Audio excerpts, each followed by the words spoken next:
Going to be another one of those fantastic Atlanta finishes. Gordon got loose. It's Harvick. Believe in storybook endings, folks. This is one for the books. And here they come, and I think Gordon's got the advantage. He does. He wins. What a race. Born a little son of a farmer in a small town.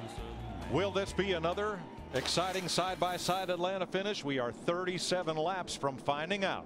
Teammates at the front, Kyle Busch, Tony Stewart. Greg Biffle got a great pit stop. He's third. Dale Jr., Jeff Gordon, teammates. Jeff Burton, Clint Boyer, Kevin Harvick, teammates. Here we go.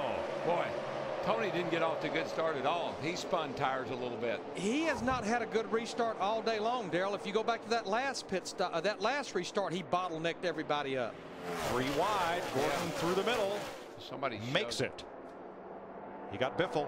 Biffle just about wrecked over there. He went right up through the middle of them. We did get confirmation. Those 5 spots he picked up, those guys did change 4 Goodyear tires. Kyle Busch running for daylight. Squinting his way into turn 1 in the late afternoon sun. And trying to open up a lead on his teammate Tony Stewart.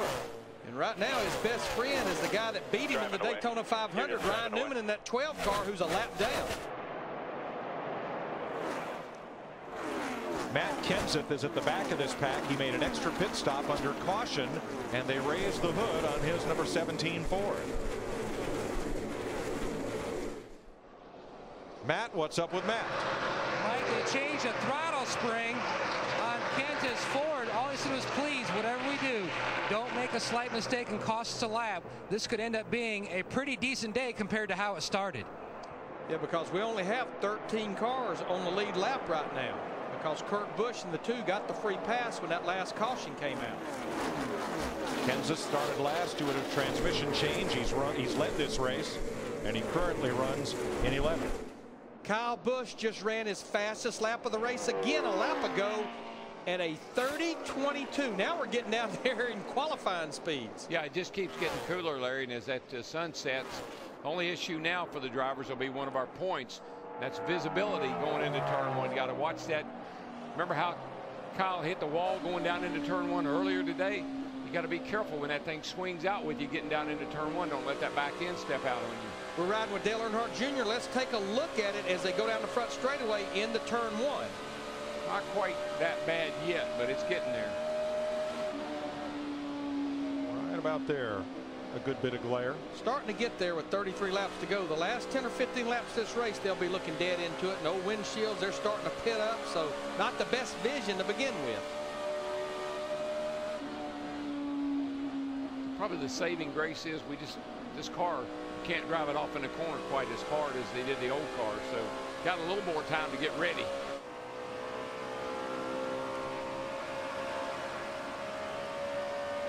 We talked about him all day long, his struggles. He went a lap down. Jimmy Johnson in the 48 car. He got back on the lead lap.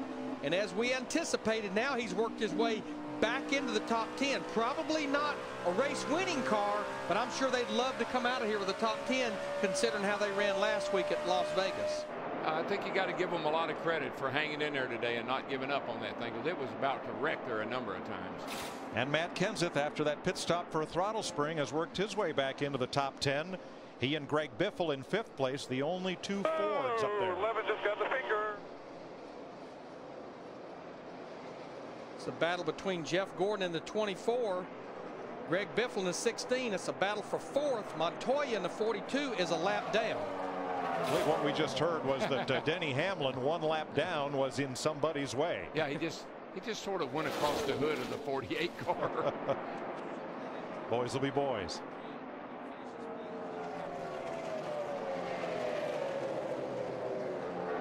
And Matt Kenseth moves up to 9th. Jimmy Johnson trying to hold him back on the right of your screen, while Jeff Gordon and Greg Biffle battle for 4th.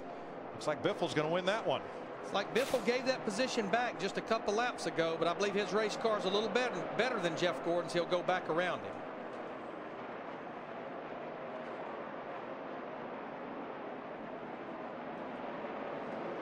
You know, Darrell, as I look at Kyle Busch leading this race now by over 3 seconds with 29 laps to go, I know racing is about how fast you can run. But right now, it's not about leading this race. It's about how far out in front of the second place you are. And when I think about the races that that team has not received because of getting in trouble, it's like maybe just give about 90% right now. Yeah, you know, I'd hope that that's something he was going to learn. He's got to learn that in order to put a closing touch on some of these chances he's had. He's let a few of them slip away, and he's just got to learn how to hold back that little bit. Toyota's 1-2, Busch and Stewart, with Earnhardt Chevy third. Toyota won their first Craftsman truck race in their 13th start. That was Travis Quaffle. Their first nationwide start in their 22nd race, Jason Leffler. Today is the 40th Sprint Cup Series race. Look, I think the thing about Kyle is when you're as good as he is, you got as much talent as he does, I don't think you realize how hard you're pushing it. Yeah. You know, I think he's got that much ability. It's kind of like a basketball player that could score 50 points.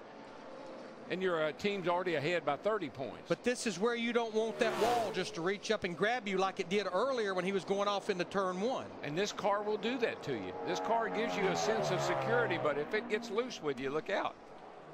Today's Sprint Mobile Monster moment is Wild Things Wild Weekend.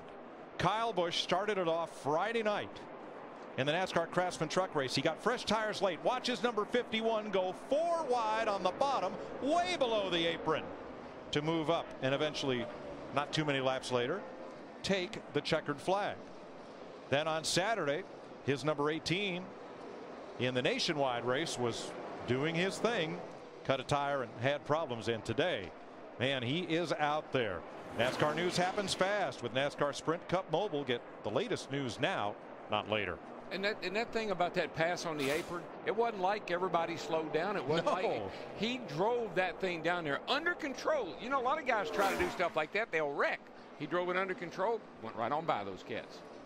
And right now it's somewhat stabilized. We've got 25 laps to go, and he's just a little bit quicker than Tony Stewart and Dale Earnhardt Jr. Right now, actually, Greg Biffle seems to have about the quickest car on the track, but not a whole lot over Kyle Busch. Now, I know it's something that he doesn't probably use very often, but he needs to keep an eye on his rearview mirror and keep those guys just back there far enough where that they can't get to him, but don't keep trying to stretch the lead here.